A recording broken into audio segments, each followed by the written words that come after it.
que hemos ido viendo. En la anterior clase habíamos visto un poco de lo que es el diagnóstico en endodoncia, ¿no es cierto? Entonces siempre hay una inquietud y, y creo que es válida para todos nosotros. ¿Qué medicación utilizar? ¿Cuándo utilizar? Toda la medicación que nosotros tenemos eh, a mano, ¿sí? ¿Qué voy a utilizar? ¿En qué momento utilizo la medicación? Aquí lo importante es el diagnóstico, ¿sí? El diagnóstico. Depende mucho qué es lo que el paciente tiene, ¿sí? ¿Por qué ha venido? ¿O por qué razón tengo que hacer el tratamiento endodóntico? ¿Sí? Hay muchas razones para que nosotros hagamos un tratamiento endodóntico, ¿no es cierto? Una de las razones puede ser por fines protésicos, por ejemplo, ¿no? Cuando tenga yo que hacer prótesis fija, entonces hacemos una endodoncia por fines protésicos. En ese caso, por ejemplo, la pulpa estaría vital, ¿no es cierto? No va a ser la misma medicación que para un paciente, por ejemplo, que venga con un absceso dentoalveolar, ya sea agudo, sea crónico, o el paciente tenga, por ejemplo, una necrosis, ¿no? Entonces, depende mucho el diagnóstico para saber qué medicar, ¿no? Y es una pregunta frecuente en la clínica. Me dicen, doctor, ¿y ahora qué le voy a dejar? ¿Con qué le voy a poner? ¿O qué voy a hacer en este caso? ¿Sí? Entonces, lo más importante para saber qué medicar es el diagnóstico, ¿no? Entonces, ahí ustedes tienen que estar muy atentos, ¿no? Y diagnosticar correctamente. Ya habíamos dicho en la anterior clase, puede tener una pulpitis irreversible sintomática, asintomática, una necrosis, o puede ser una pieza dentaria previamente tratada o un tratamiento iniciado previamente también, ¿no? O puede ser ya un proceso periapical, que puede ser un absceso dentalveolar agudo, un crónico, una, una periodontitis, ¿no? Entonces, en base a eso, nosotros es que vamos a medicar, ¿sí? Primera cosa, entonces, que debo saber es el diagnóstico, para saber qué voy a medicar. ¿Está bien? Segunda cosa, tengo que saber qué tipo de técnica voy a utilizar para instrumentar mi conducto, ¿sí? Tercero, evaluar hasta dónde he hecho el trabajo biomecánico. ¿A qué me refiero?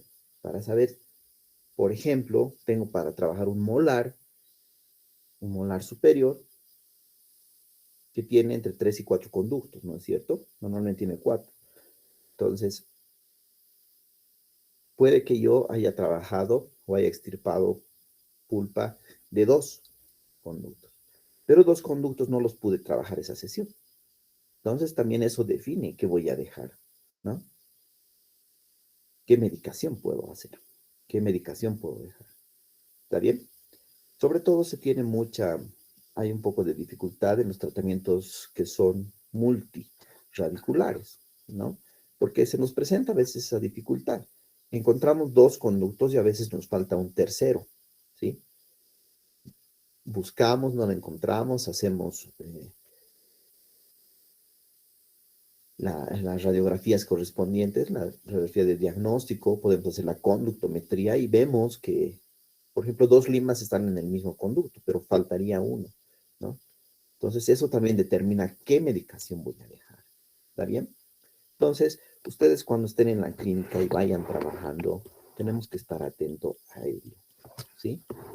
Por eso es importante tomar la radiografía de diagnóstico y también la conductometría, que son importantes para nosotros, para guiarnos en la medicación que se va a dejar entre sesiones. ¿Está bien? No está por demás decirles también que ustedes mismos, cuando tomen radiografías, ¿sí? Evalúen esas radiografías. He visto algunas radiografías que me traen con elongaciones, ¿no? otras radiografías con escorzos. Entonces, no se puede evaluar correctamente a la pieza dentaria y nos hace dudar de la medicación también que vamos a dejar. Entonces, todo tiene que ir de la mano, ¿está bien? La recomendación que siempre les digo, atención, cuando yo voy a tener pacientes, 5 sentidos tengo que ponerle mis 5 sentidos para atender al paciente, porque tengo que recordar todo, saber todo, ¿sí? Acerca de lo que estoy haciendo. ¿Qué pieza dentaria voy a trabajar? ¿Cuál es su anatomía interna? ¿Qué instrumentos estoy utilizando? ¿Qué longitud de trabajo tiene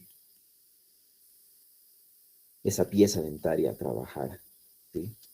Tal vez no estoy en longitud de trabajo, por ejemplo, o estoy sobreinstrumentando también, que es otro de los problemas que se presentan frecuentemente en la clínica también, ¿no? Entonces, que determinan molestias o dolor en el paciente, ¿no?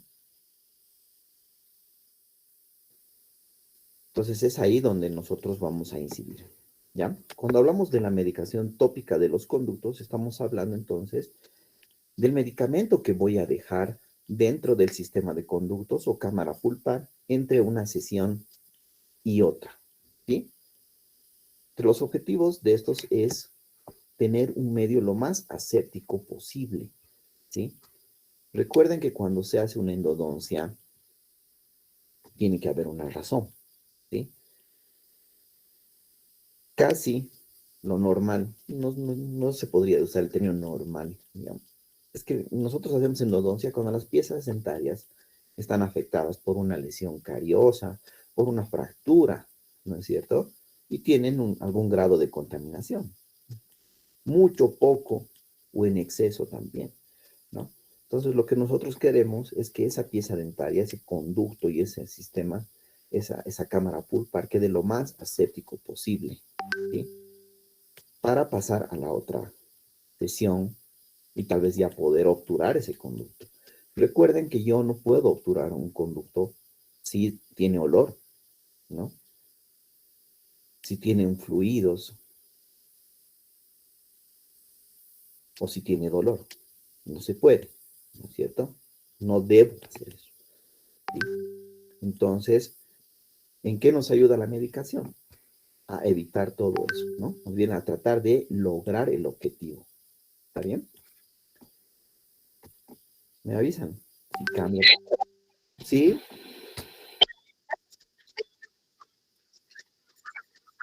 No las he cambiado todavía. Exacto. Ahora voy a cambiar. Me dices, por favor. Recién voy a cambiar. Ahora sí, ¿se ve? ¿O sigue en la misma? Ahora sí cambio de diapositiva. Recién estoy cambiando. Hace rato solamente estaba yo hablando. Ah, ya. No sé por qué es lo que está pasando con mi computadora, pero algo raro pasa. Bueno, entonces, lo que les decía es, ¿no? La eliminación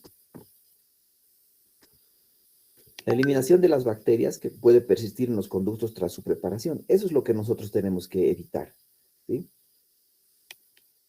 Dejar contaminado ese conducto. Nosotros en la primera sesión que hacemos el acceso, extirpamos la pulpa dentaria, ¿sí? Del sistema de conductos tenemos que tratar de dejarlo más limpio posible, ¿sí? Entonces, para eso nos sirve la medicación, ¿no? Como dice acá, ahora sí, neutralización de los residuos tóxicos y antigénicos remanentes, ¿no? Que pueden provenir de la pulpa remanente también, ¿no? Esa pulpa enferma que está empezando a morir, está empezando a necrosar, emite gases tóxicos, ¿no? Y contaminantes. Entonces, si yo en mi primera sesión, por ejemplo, no llego a extirpar toda esa pulpa, la contaminación continúa, ¿sí? Por tanto, no voy a avanzar, ¿no? Voy a estar prácticamente en lo mismo, voy a dejar Si no dejo una medicación adecuada, voy a dejar ese conducto un 24, 48 horas, ¿sí? Y va a seguir contaminado. Y ese no es mi objetivo, ¿no? Mi objetivo es avanzar, hacer que ese conducto mejore, ¿sí? Si eso no pasa, es que algo estamos fallando, ya sea en la instrumentación, en la medicación, ¿sí? Local. En este caso estamos hablando de la medicación intraconducto, ¿sí? No estoy hablando de medicación vía sistémica, antibióticos, nada de eso, ¿sí? Otro de los objetivos es reducir la inflamación de los tejidos periapicales, ¿sí? Reducción de la inflamación de los tejidos periapicales, ¿sí? Todo tiene que estar limpio, tanto la cámara, los conductos y el sistema periapical también, ¿sí? No tiene que haber inflamación. Nosotros en la radiografía inicial vamos a observar, ¿sí? A veces se observa ligero ensanchamiento del espacio periodontal. Nosotros con la medicación vamos a ayudar a que eso baje, ¿sí? Disminución de los exudados persistentes en la zona apical, ¿sí? Cuando, por ejemplo, el paciente presenta un estoma, como habíamos dicho en la anterior clase, o lo que le llamábamos antes fístula, ¿no es cierto? La medicación que yo vaya a dejar en cámara y en conducto va a ayudar a reducir y a eliminar la infección en esa zona, ¿sí? Nos tiene que ayudar. Para eso es la medicación. Constitución de una barrera mecánica ante la posible filtración de la obturación temporal. ¿A qué se refiere esto? Muchas veces dejamos el cemento provisional y a veces se sale también, ¿no? Entonces, eso no tiene que pasar, ¿sí? Ahora, si por alguna razón esto pasara, la medicación que yo deje dentro de la cámara tiene que ayudarme a proteger mi sistema de conductos, ¿sí? Tendría que ayudarme, ¿está bien? Tendría que hacerlo, pero yo debo asegurarme de que la obturación temporal selle lo mejor posible, porque sabemos que si el sistema de conductos está en contacto con la cavidad bucal, la saliva contamina, ¿no? Por eso es que nosotros hacemos los tratamientos de conductos con barrera, ¿no? Con el dique de hule, para evitar que haya justamente esta filtración, ¿sí? ¿Cuáles son mis objetivos de la medicación intraconducto? Eliminar los microorganismos, ¿sí? Eliminar los microorganismos, todo aquel microorganismo que esté dentro de cámara, yo lo debo eliminar, ¿sí? Para eso puedo utilizar lo que es el paramono, clorofenol, el formocresol, por ejemplo, ¿no es cierto? Cuando hay mucha contaminación. Ahora de estos también vamos a hablar más adelante y vamos a ver que tiene sus limitaciones también. No es de utilizarlo indiscriminadamente, ¿sí?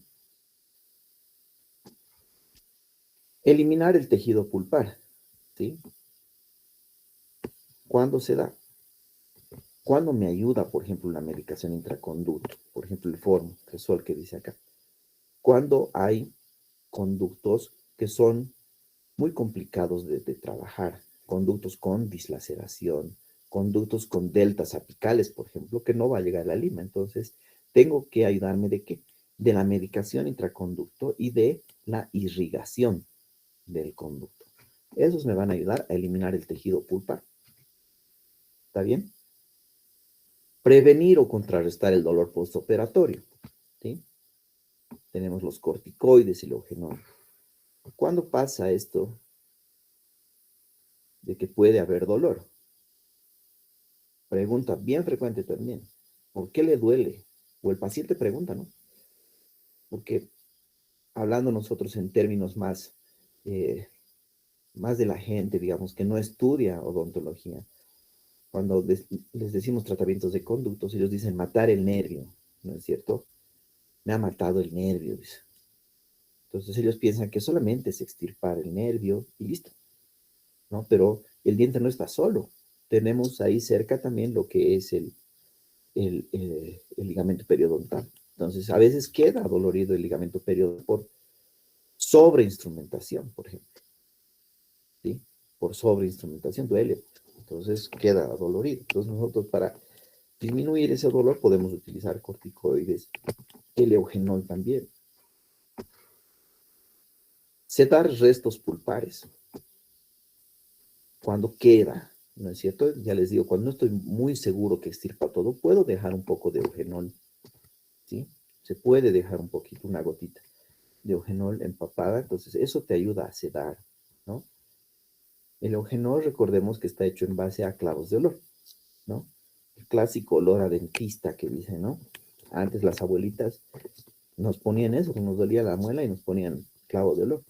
Y sí, tiene pues su efecto, ¿no? Sedante. Se puede utilizar también. Aunque con la evolución ya del tiempo hay otros medicamentos que podemos también utilizar, ¿sí? Controlar las infecciones periapicales persistentes.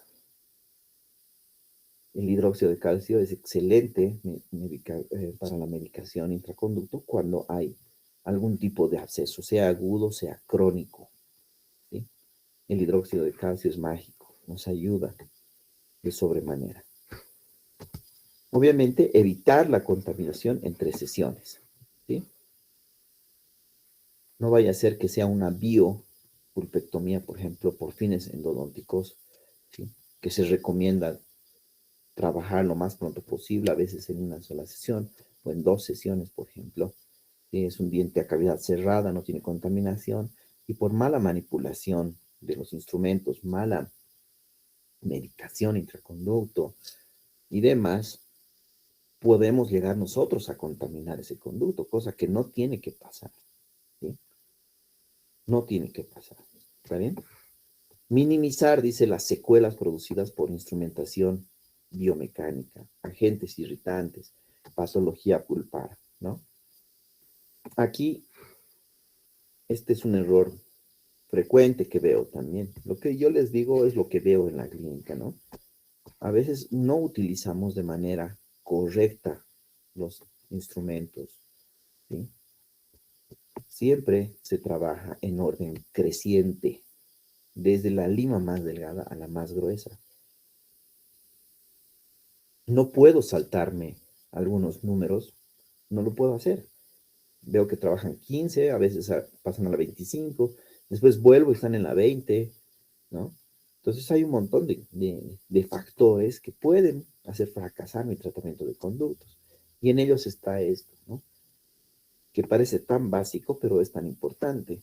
Utilizar la instrumentación de manera adecuada. ¿Está bien? El manejo de agentes irritantes también. Y esto también lo provocamos muchas veces nosotros. ¿A qué se refiere un agente irritante que nosotros manejamos? Los irrigadores, por ejemplo, ¿no? Los irrigadores. No sabemos manejar bien los irrigadores de la manera que se debe, ¿sí? Y la patología pulpar que el paciente puede llegar a presentar, es decir, se refiere a que no hago el diagnóstico de la manera correcta, ¿sí? Si yo no diagnostico de la manera correcta, voy a fracasar también. De ahí la importancia del diagnóstico. ¿Está bien? De ahí la importancia del diagnóstico. No puedo confundirme en el diagnóstico, ¿sí? No puedo confundirme. Tengo que estar certero, ¿sí? En el diagnóstico. Tanto cardiológico, tanto pulpar y también periapical. ¿Está bien? Aquí les muestro dos cosas importantes que al parecer siempre decimos que es lo mismo y no lo es, ¿sí? Un antiséptico y un desinfectante. Tiene diferencias, ¿sí?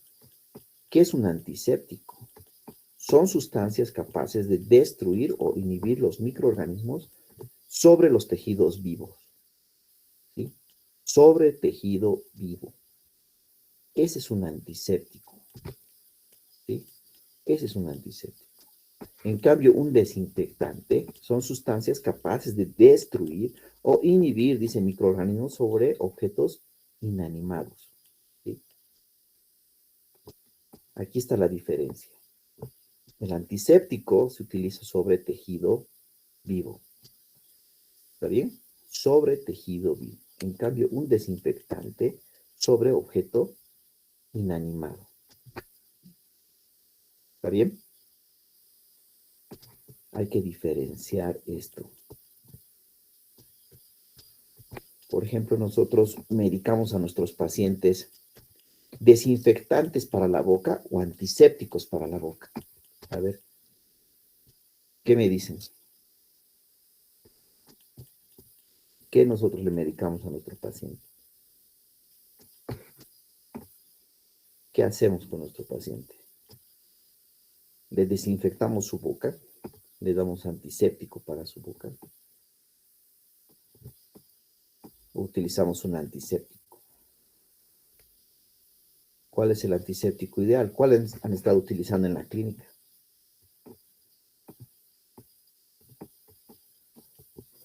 Cuidado, se olviden eso. En la clínica, antes de atender a nuestro paciente, ojo, tenemos que hacer que utilice su antiséptico, ¿no? Estamos utilizando clorexidina, ¿sí? Debe enjuagarse 5 minutos. ¿Está bien? No se olviden, ese es un requisito para que nosotros podamos atenderlo en nuestra clínica, ¿sí? ¿Qué requisitos tiene que reunir un antiséptico? ¿O debe tener el antiséptico ideal? Debe ser efectivo, dice, sobre el amplio espectro de patógenos, ¿no? Gram positivos, gram negativos, ¿sí? Y toda la cepa que se encuentra en la cavidad bucal, ¿sí? Además de los tóxicos que se forman dentro del sistema de conductos producto de la degeneración pulpar. ¿Está bien? Debe ser biológico, ¿no? No dañar a los tejidos, no provocar daño, ¿sí? No ser alergénico, no producir ningún tipo de alergias, ¿sí? Actuar en presencia de sustancias orgánicas, pus y sangre. Este sí es un requisito indispensable, ¿sí? Porque nosotros cuando trabajemos conductos, nos vamos a encontrar con ¿qué? Con pus, con sangre contaminada también, ¿no? Entonces, el medicamento que nosotros vayamos a dejar dentro de la cámara, ¿sí? Tiene que ser capaz de actuar en presencia de esta sustancia. ¿Está bien? Tener baja tensión superficial, es decir, que permita que por su baja tensión pueda recorrer todas las anfractuosidades que puedan llegar a tener los, los sistemas de conductos, los deltas, apicales, ¿sí? Tener un pH neutro y ser químicamente estable también, ¿no? Es decir, que no se degenere rápido, que nos sirva para dejar en el conducto y pueda trabajar durante las 24, 48 horas posterior a al tiempo que hemos dejado dentro del conducto, ¿no? Y este es otro requisito que también últimamente ya está dentro de los requisitos ideales, no provocar tinción. De por sí, por ejemplo, un conducto, cuando comienza a degenerar la pulpa, comienza a cambiar el color, ¿no? Y como habíamos visto en la anterior clase, comienza a cambiar el color las piezas dentarias, ¿no? Producto de la necrosis de esa pulpa dentaria. Entonces, no podemos nosotros utilizar un antiséptico que cause tinción, ¿no? No debe causar tinción. ¿Está bien? No debe causar tinción.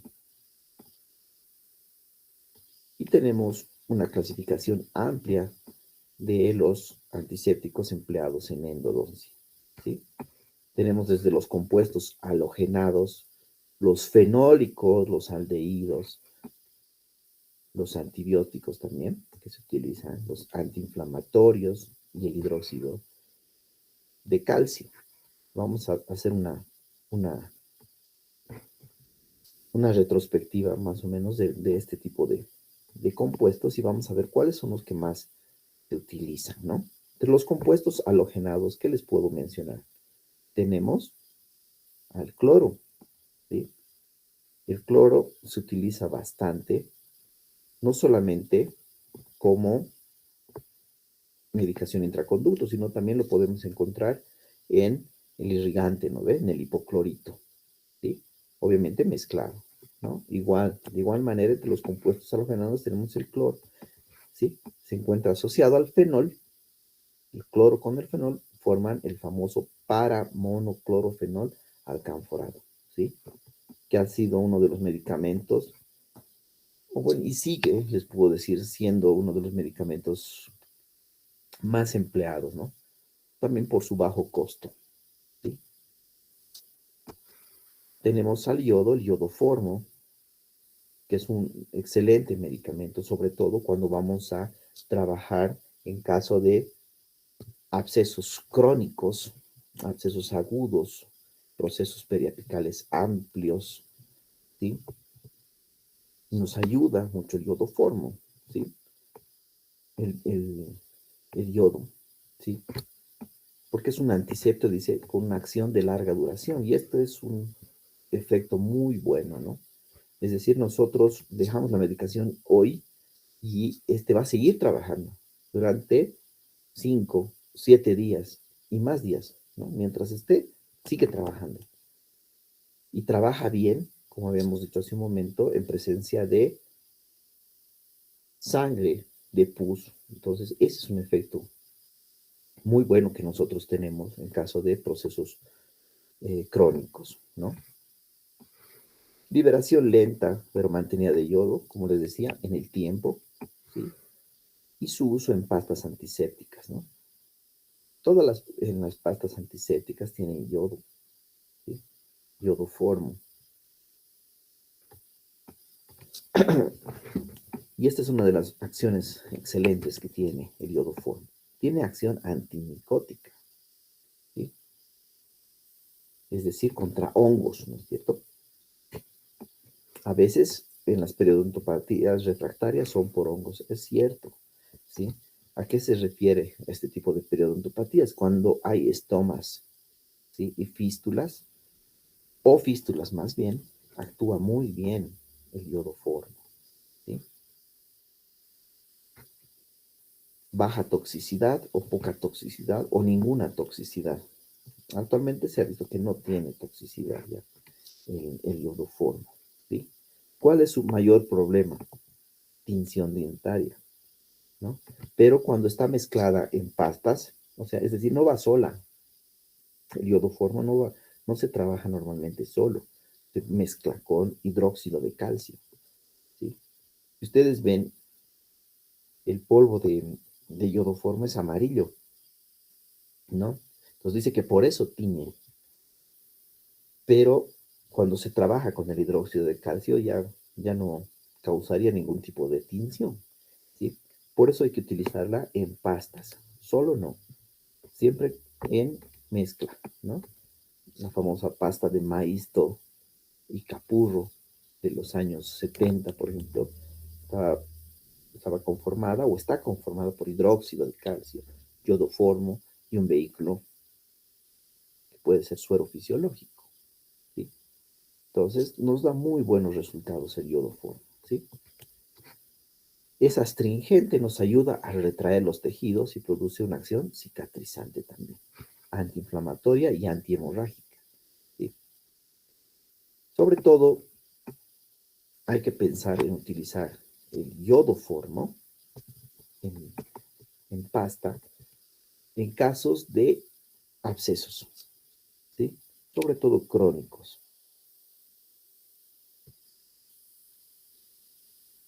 Y hemos dicho que uno de los signos patognomónicos de un absceso crónico es el estómago, ¿no?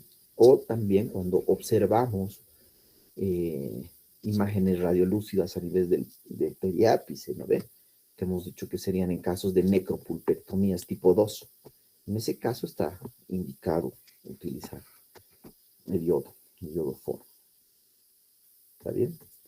Entonces, como se están dando cuenta, hay una cantidad de medicamentos que podemos utilizar, pero depende mucho el diagnóstico, ¿no? En la anterior clase hemos hablado cuándo se hace una biopulpectomía, cuándo se hace una necropulpectomía 1, cuándo hay una necropulpectomía tipo 2, ¿no?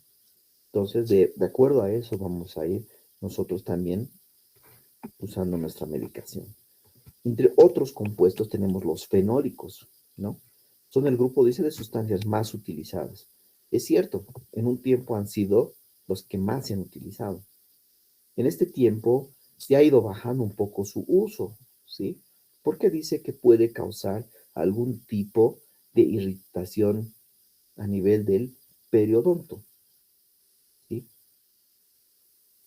Pero bien utilizado no tendría que causar ningún inconveniente. Estos son medicamentos muy fuertes, son muy tóxicos, ¿no? Entonces, si ustedes mismos ven en la caja del paramono, por ejemplo, tiene una calavera, ¿no? Que dice veneno, y es cierto, ¿no?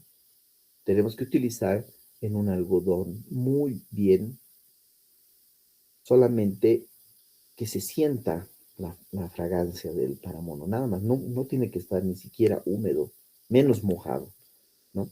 Porque ahí sí te puede llegar a causar algún tipo de lesión en el periápice y periodontiza bastante.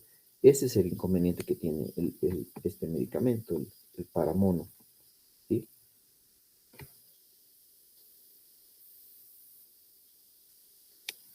Tiene muy buena acción antibacteriana, bactericida, ¿sí? Por eso es que es tan utilizado este medicamento, ¿sí? Es uno de los mejores bactericidas que tenemos a mano. Pero acá en la teoría dice, por ejemplo, que tiene alcanfor, disminuye su efecto irritante hístico. Sí, puede ser cierto, pero cuando se lo emplea mal, no solamente el paramono, les puedo decir cualquier medicamento que tengamos nosotros a mano y está muy mal utilizado, podemos causar algún tipo de patología, ¿sí? Cualquiera. En este caso, el paramono causa irritación a nivel periapical, ¿sí? ¿Y cómo lo refleja eso el paciente? Con dolor. Doctor, desde que me ha hecho eso, me duele. Apenas a veces tocamos el diente y duele, ¿no? Quiere decir que está periodontizado, está inflamado, está irritado, ¿sí? Y ahí ya les digo, hay que ser como policía, ¿no? Hay que recordar qué ha hecho. Ahí yo a veces les pregunto, por ejemplo, ¿con cuánto has trabajado? ¿Cuál es tu longitud de trabajo? Y muchos se miran entre ellos, ¿no? No saben, no se acuerdan ni siquiera, ¿no? Sobre todo en los multis. Les digo, a ver, ya, el conducto mesiovestibular, ¿cuánto? No se acuerdan. No sé, 15 milímetros. A ver, dame tu lima. Entro yo con 15 milímetros y el paciente se queja pues, de dolor. Cuando no había sido su longitud de trabajo 15, había sido 12. Pero como no se acordaban, entonces hemos trabajado mal. Entonces, eso, por ejemplo, llegar a irritar el ligamento periodontal te va a inflamar. Ahora, a eso le añades un mal manejo de la medicación, vas a dañar más, ¿no? Y el paciente está muy adolorido. Y es ahí cuando el paciente se pregunta, ¿no? Pero si me ha sacado mi nervio, ¿por qué me duele? ¿No? No duele ya el diente como tal, sino el sistema de soporte de esa pieza dentaria. Entonces, mi consejo siempre es anotar, ¿sí? eso yo les voy a pedir que cuando hagamos conductos, anotemos, ¿sí? Anotemos todo. Es decir, en qué longitud de trabajo estoy trabajando. Más aún si son multirradiculares, ¿sí? Tienen 4 conductos, ya les digo, a veces tienen 3, ¿sí? 4, hemos visto ahora un molar que tenía 5, por ejemplo, ¿no? Entonces, la memoria es frágil, ¿no? ¿No? Yo me acuerdo que el conducto palatino era 20 milímetros, ¿no? En 20 milímetros, entonces, a veces ingresamos, como les digo, y había sido solamente 17 milímetros.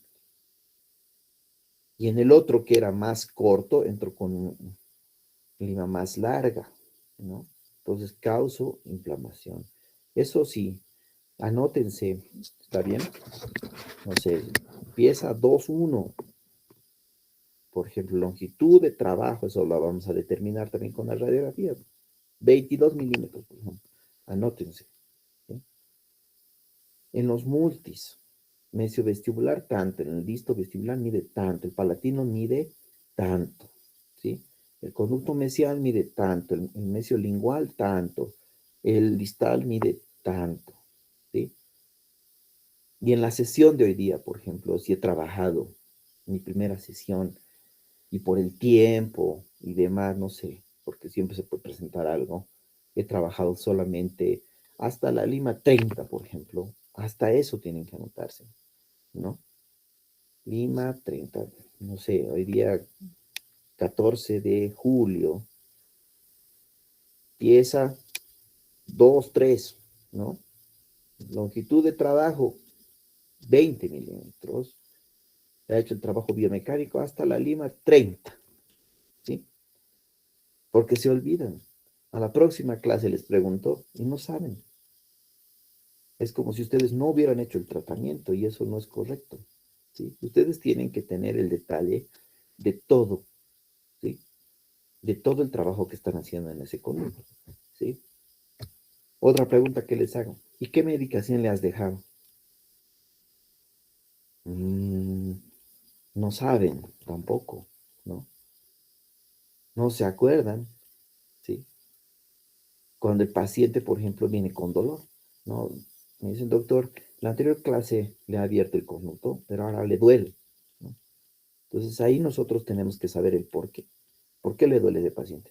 Puede ser, ya les digo, por el tipo de medicación o de instrumentación que he hecho o por el tipo de medicación que he dejado también, que no era la correcta, por ejemplo, ¿sí? O tal vez sí era la correcta, pero no se ha empleado de la manera correcta, ¿sí? Entonces, esos detalles son importantes para saber qué hacer en esa sesión, ¿no? Porque si no sabemos qué es lo que he hecho en la anterior clase o qué es lo que ha pasado, no voy a poder colaborarles tampoco, ¿no? Porque yo no voy a estar, yo no voy a abrir ese conducto, yo veo de tantos de sus compañeros, entonces ustedes tienen que ponerme al tanto, ¿no? Doctor, esto he hecho, ah, bueno, ¿no es cierto? Entonces ya nos ponemos a tono y ahí ya podemos nosotros dar algún tipo de medicación, algún tipo de corrección para que el conducto tenga éxito, ¿sí? Por favor, eso les pido que anoten y registren bien. Otro de los medicamentos que se ha utilizado por largo tiempo, como les decía hace un momento, es el eugenol, ¿sí? El eugenol tiene una actividad, dice, antiséptica ligera y sedativa, ¿no? Y eso es cierto, porque el olor característico viene del clavo de olor, ¿no? Entonces sí, está comprobado que tiene acción antiséptica, o, claro, antiséptica y también sedante, ¿no? De la pulpa dentaria. En algunos casos se puede utilizar, en odontopediatría sobre todo utilizan, creo, bastante, ¿no? Entonces hay que tenerlo como opción para el tratamiento que vaya a hacer. Esto que les estoy dando son opciones, ¿sí?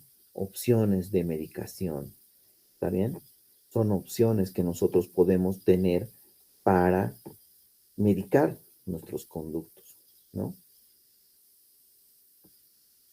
Otro medicamento que se ha utilizado en el tiempo es el timol también, ¿sí? Que es un antiséptico sedante y es bien tolerado por los tejidos periapicales, ¿sí? Pero no viene solo, ¿sí? El timol no viene solo, ¿sí? Como dice acá, forma parte de numerosas pastas y cementos de obturación, ¿sí? Y sobre todo viene en los antisépticos orales. Obviamente este antiséptico oral no lo puedo utilizar dentro del conducto, ¿no es cierto? Sí, me sirve para trabajar antes, ¿no? Para que haga un enjuague y después abrir el conducto, ¿sí? ¿Está bien? Utiliza también. Y entre los aldehídos, que son de los grupos que actualmente casi son los que se utiliza más, están más recomendados actualmente, ¿sí? Tenemos el formaldehído, el paraformaldehído, el formocresol, el glutaraldehído, que son potentes antibacterianos, ¿sí? Son muy buenos antibacterianos y no causan eh, algún tipo de efecto contrario dentro del conducto, ¿sí? Nos ayudan, ¿sí? Pero aquí está el por qué hay que tener cuidado, como les decía hace un momento. Oh, ha cambiado, ¿no? ¿O no ha cambiado? Creo que no. Otra vez aquí.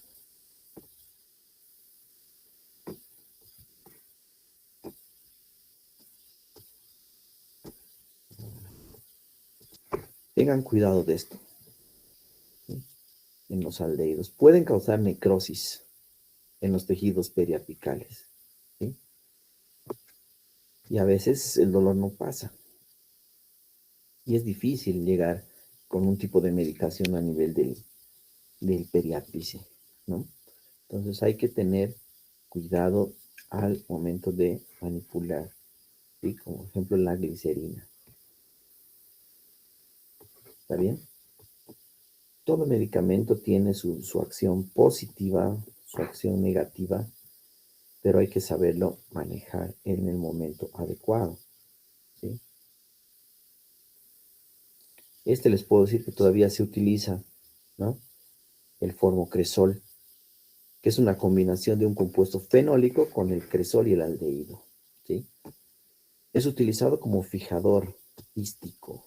¿A qué se refiere fijador hístico? Que este medicamento puede llegar a causar muerte, ¿no ve? Fija la pulpa. Se ha utilizado, dice, como un fijador hístico, especialmente en biopulpectomías parciales, en dientes temporales y con la intención de aliviar el dolor. ¿Cuándo utilizamos el formocresol o cuándo puedo dejar mi cámara, mi conducto con formocresol? En los casos, por ejemplo, de cuando he empezado una endodoncia, una biopulpectomía, por ejemplo, ¿sí? Y por alguna razón no he terminado de extirpar la pulpa o no estoy seguro que he eliminado toda la pulpa. En ese caso sí puedo dejar el formocresol, ¿sí? ¿Cuál va a ser mi objetivo?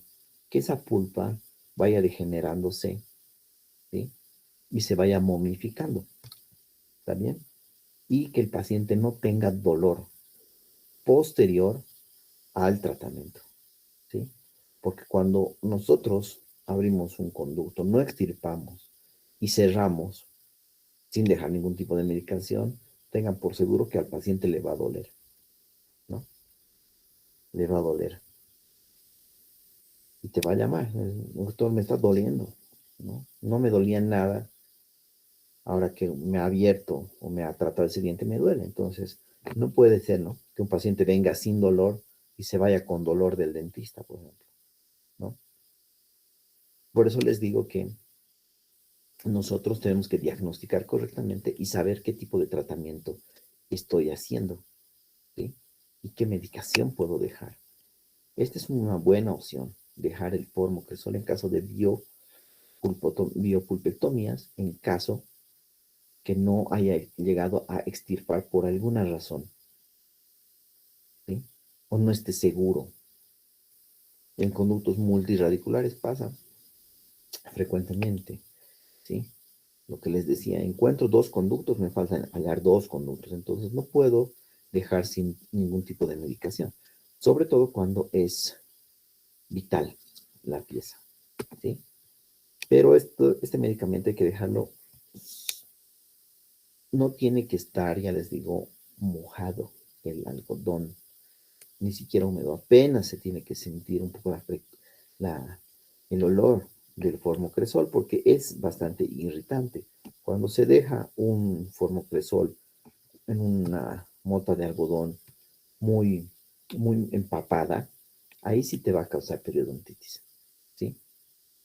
Ese te puede causar también periodontitis. Entonces, hay que tener precaución también al momento de utilizar este medicamento. También el formocresol. Muchas veces me preguntan eso en la clínica también. ¿Qué medicamento dejo? ¿No? ¿Qué medicamento voy a dejar? O a veces, que es lo peor, a veces yo les pregunto, veo a su paciente que se está yendo, ¿qué medicación le has dejado? Le digo. Y me miran, no le dejan nada, solamente le he puesto o le cierran con cemento temporal, ¿no? No tiene que pasar eso, ¿sí? Tenemos que dejar, si no se ha terminado la endodoncia entre sesiones, se tiene que dejar un medicamento, ¿ya? Ya sea para eliminar pulpa residual, para eliminar algún tipo de infección que haya en el conducto, en la cámara o en el periápice, ¿sí? Hay que dejar algún tipo de medicamento trabajando, ¿sí? En ese conducto para que la próxima sesión ya nosotros podamos pasar a otra fase, ya sea de la conometría, ya sea de la obturación final o finalmente el control de esa pieza dentaria, ¿sí? Y posterior a eso, la rehabilitación de esa pieza dentaria, ¿está bien? O sea que no se deja vacío, ¿sí? En otras palabras, no voy a dejar vacío, ¿está bien? Este es el medicamento, el hidróxido de calcio. Actualmente es el medicamento de los más utilizados actualmente, ¿sí? Actualmente se trabaja mucho con hidróxido de calcio, ¿sí? Dice que tiene buenas propiedades, ¿no? Tiene bajo costo, que es lo importante también, ¿sí? Tiene amplio mercado, lo encuentras en cualquiera de las casas de materiales dentales.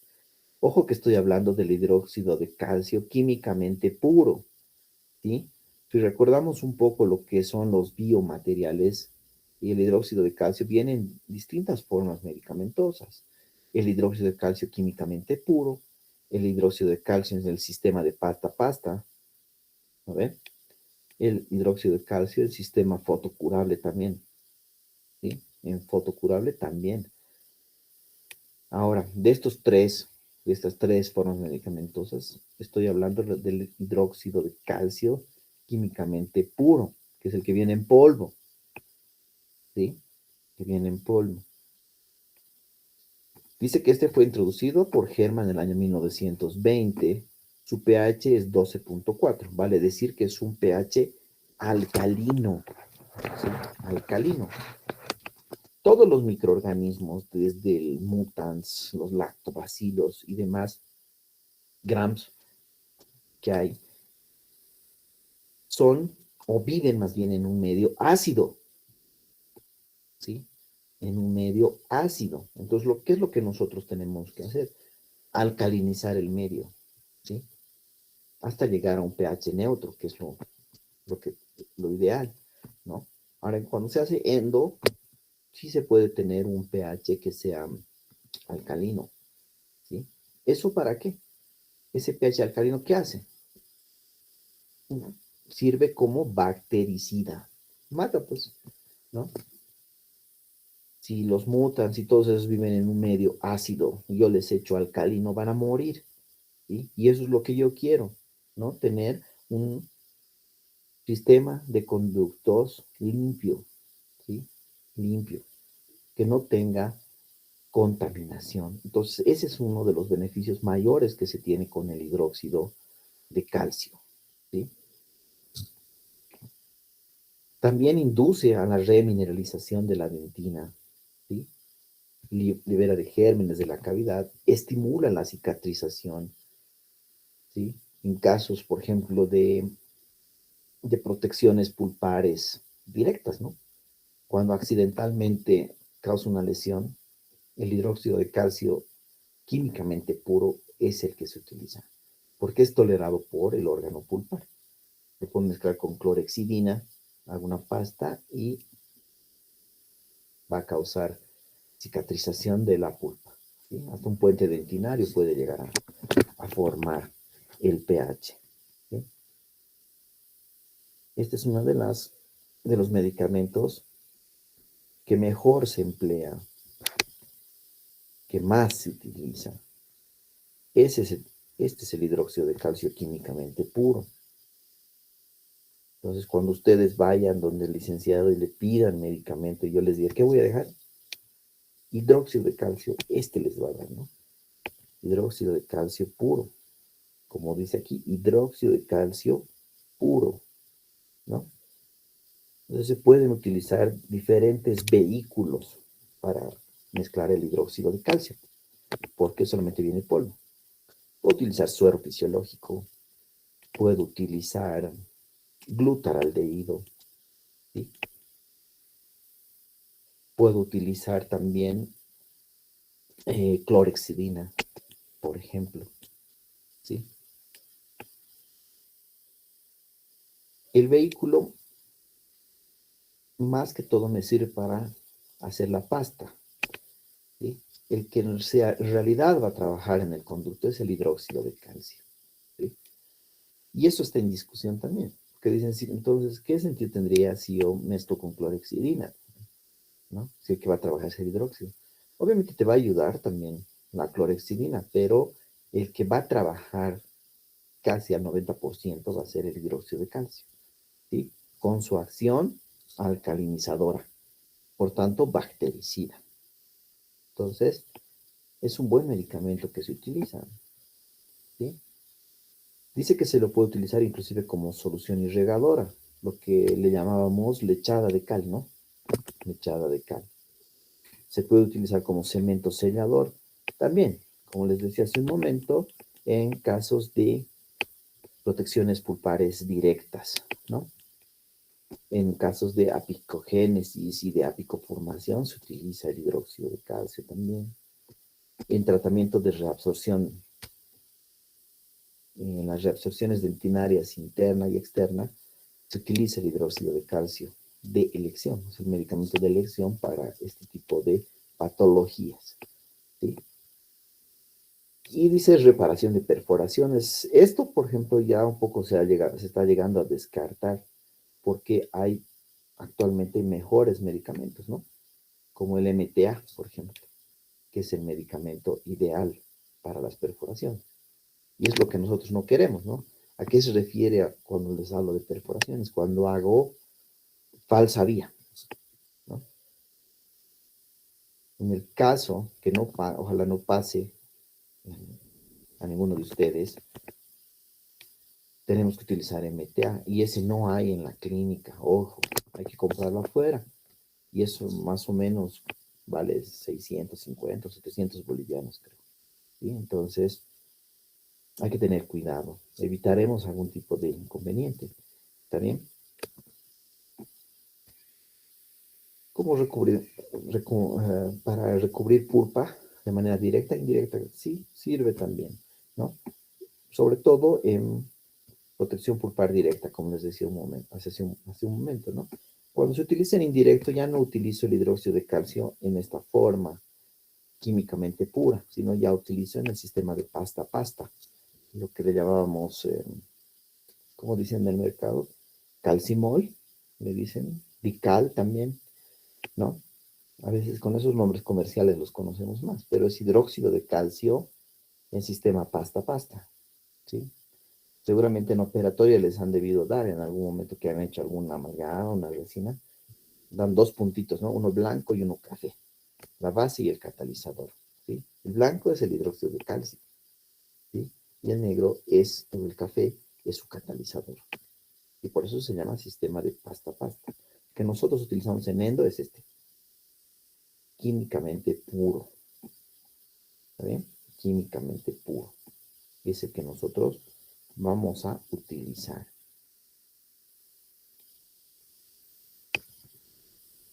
Ideal para utilizarlo entre sesiones, ¿sí? ¿Por qué es ideal para utilizarlo entre sesiones? Este medicamento, el hidróxido de calcio, es un medicamento que cuando tú dejas en cámara y en los conductos, trabaja excelentemente bien durante los 10 días subsecuentes a su aplicación, ¿sí? Y en la teoría dice que entre el quinto y el séptimo día es donde alcanza su mayor nivel de alcalinidad. Es decir, entre el quinto y el séptimo día alcanzaría el 12.4, ¿no? Por eso es un medicamento que se utiliza a veces, sobre todo en casos de abscesos agudos y crónicos, les digo, se deja como medicación y a veces dejamos el conducto medicado. Trabajamos ese día, hacemos la conductometría y dejamos medicado durante 5 días, por ejemplo, ¿no? Entonces ayuda realmente y radiográficamente a veces evidenciamos que el área radiolúcida que se veía en la zona del periápice sí disminuye, ¿sí? Y es gracias a la acción del hidróxido de calcio, ¿sí? Entonces, tómenlo en cuenta a este medicamento. Cuando quieres alcalinizar tu medio, cuando hay algún tipo de infección, hay que utilizar hidróxido de calcio. Te va a ayudar de sobremanera el hidróxido de calcio, ¿sí? Entonces, no se olviden el diagnóstico y en qué condiciones está esa pieza dentaria. Pero ya les digo que el hidróxido de calcio casi se utiliza para, para todas las, para todos los tipos de diagnóstico. Se acomoda bien, ¿no? Ahora, que les decía hace un momento, había un autor, el doctor Maisto y el doctor Capurro, que, miren en qué año todavía, el año 68, ¿no? Proponían, dice, la obturación de los conductos radiculares, sí, con hidróxido de calcio y iodoformo, ¿sí? Como resultado de la búsqueda de un material y técnica satisfactoria. En primera instancia, se utilizaba el hidróxido de calcio y el iodoformo para sellar y obturar conductos, ¿sí? Para eso lo han diseñado el doctor Maestro y el Capurro, porque te causaba a la vez que quedaba como medicación definitiva, ¿sí? Como medicación definitiva, te iba limpiando ese conducto de manera constante, porque ya les digo que el hidróxido de calcio tiene su trabajo y trabaja bien a larga data, ¿sí? Pero con el advenimiento de los nuevos materiales, ¿sí? De obturación de conductos, ya se los ha ido dejando de lado, ¿sí? Y se utiliza así, pero como medicación intraconducto, ¿sí? Entre sesiones ahora, ya no para sellar conductos. Actualmente, si hablamos de cementos, estamos ya en la era de los cementos resinosos para obturar conductos, ¿sí?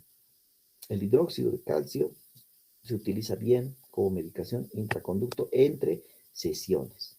¿Está bien? Dice que la pasta de Maisto se basa en las bondades endodónticas de la unión del hidróxido de calcio y el iodoformo, ¿sí? Y este es el gran beneficio, le recalco, el pH alcalino que tiene, por su gran poder bactericida, ¿sí? Es difícil trabajar en los conductos porque son milimétricos, ¿no es cierto?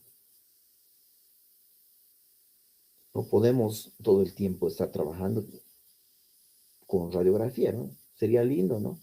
Empezar a trabajar todo, radiografía, radiografía, radiografía, ¿no? Pero no le va a hacer mal al paciente y me va a hacer mal a mí también, mucha radiografía. Entonces, hay que confiar en la medicación que vayamos a dejar, ¿sí? Confiar bien en el diagnóstico, confiar bien en el tipo de trabajo biomecánico que voy a hacer. Y tercer punto importante, la medicación intraconducto, ¿sí? Que es fundamental, porque el paciente se va a ir, ¿sí? Y el paciente seguirá haciendo sus actividades y esa pieza dentaria tiene que estarse desinfectando, ¿sí? Y para eso yo tengo que utilizar de manera correcta el medicamento correcto, ¿sí? Esto para que no tenga ningún problema, ¿sí? Y esto es lo que les decía un momento, utilizar el hidróxido de calcio con el iodoformo. ¿Cuál es la desventaja del iodoformo? Su color, dice, que podía teñir un poco las piezas dentarias, pero ya mezclado con el hidróxido de calcio, no se tiene ese inconveniente, ¿sí? Es poco soluble en agua, ¿sí? En alcohol y éter, aceite de oliva, ¿sí?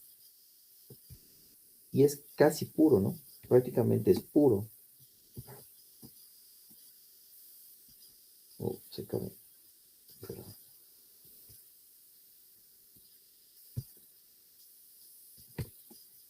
Ahora sí. Y este cuadrito es sumamente importante, ¿sí? Para que lo tengan en la memoria. ¿Qué medicar? ¿Cuándo medicar? Opciones de tratamiento, opciones de medicación más bien, en este caso, ¿sí? En caso de biopulpectomías, ¿no? Cuando hablamos de biopulpectomía se refiere a que nuestra pulpa está vital, ¿sí? Vital totalmente o puede ser parcialmente vital también, ¿sí? En caso de pulpitis a cavidad cerrada, cavidad abierta, que es un diagnóstico del tipo histopatológico, ¿no? ¿Sí? En pulpitis irreversible sintomática, en pulpitis irreversible asintomática, ¿qué puedo utilizar? Hidróxido de calcio, dexametasona, otazol y formoprazol, ¿sí? Todo dependiendo del nivel de trabajo que yo tenga, ¿sí? Es decir, he abierto solamente hoy mi cámara, solamente está extirpado cámara pulpar, extirpado conductos. Segundo, está contaminado, tiene dolor, hay mucho sangrado, ¿sí? Entonces tengo estas cuatro opciones de medicación intraconducto en biopulpectomías. El formoterol, el otazol, la dexametasona y el hidróxido de calcio, ¿sí? Cuando tenga que hacer una biopulpectomía, ¿está bien? Cuando voy a trabajar una pieza con necrosis, ¿sí? Tengo necrosis, gangrena, periodontitis, abscesos periapicales agudos o crónicos, que puedo dejar con medicación intraconducto, para monoclorofenol camforado, hidróxido de calcio, pasta de maíz, ¿sí? O hacer una pasta, como les decía, hidróxido de calcio más clorexidina, ¿sí? Y también puedo dejar otazol. El otazol es un medicamento que se utiliza para los oídos, ¿no? Es un buen antimicrobiano y se ha visto que se tiene mucho éxito utilizando en casos de necrosis, ¿sí? Como es antimicrobiano, entonces nos ayuda a eliminarlos también, ¿sí? Se puede utilizar también el otazol, ¿está bien? Estas opciones tengo en necropulpectomía 1. ¿Sí? Ahora, cuando es necropulpectomía 2, en abscesos crónicos, en peritonitis crónica, en granulomas, en quistes o en casos de abscesos tipo Fénix, ¿qué puedo utilizar? Paramonoclorofenolcanfurado, hidróxido de calcio, pasta de maíz, ¿sí? Hidróxido de calcio más clorexidina, otazol y la pasta de Frank. ¿Sí? La pasta de Frank. ¿Está bien? ¿Se acuerdan? La pasta de maíz. ¿Por quiénes estaba compuesta la pasta de maíz?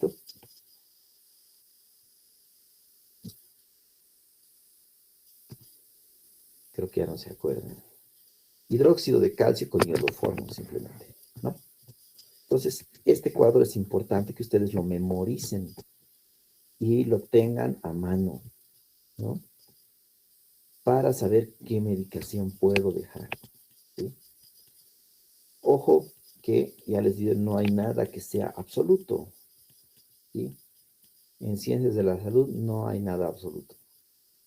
Todo depende, uno, del diagnóstico, dos, del tipo de terapia endodóntica que vaya a hacer, del tipo de instrumentación que vaya a hacer. Cuatro, hasta dónde he trabajado. ¿Habrá extirpado de todos los conductos o no? Todo eso influye al momento de decidir, ¿sí? Por eso es que se decide una vez que quiero ya cerrar el conducto, ¿sí? Hasta la otra sesión. ¿Está bien? Todo depende de eso. ¿Está bien? Todo depende. Todo entra en juego. Diagnóstico, ya les digo. Fundamentalmente el diagnóstico. Instrumentación. ¿Hasta dónde trabajé el día de hoy? ¿Qué hice el día de hoy? ¿Sí? ¿Qué medicación voy a dejar?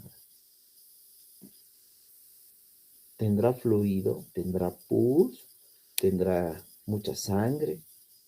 Entonces, todo eso va a influir al momento de decidir el tipo de medicación que vaya yo a utilizar. ¿Está bien? ¿Tienen alguna pregunta?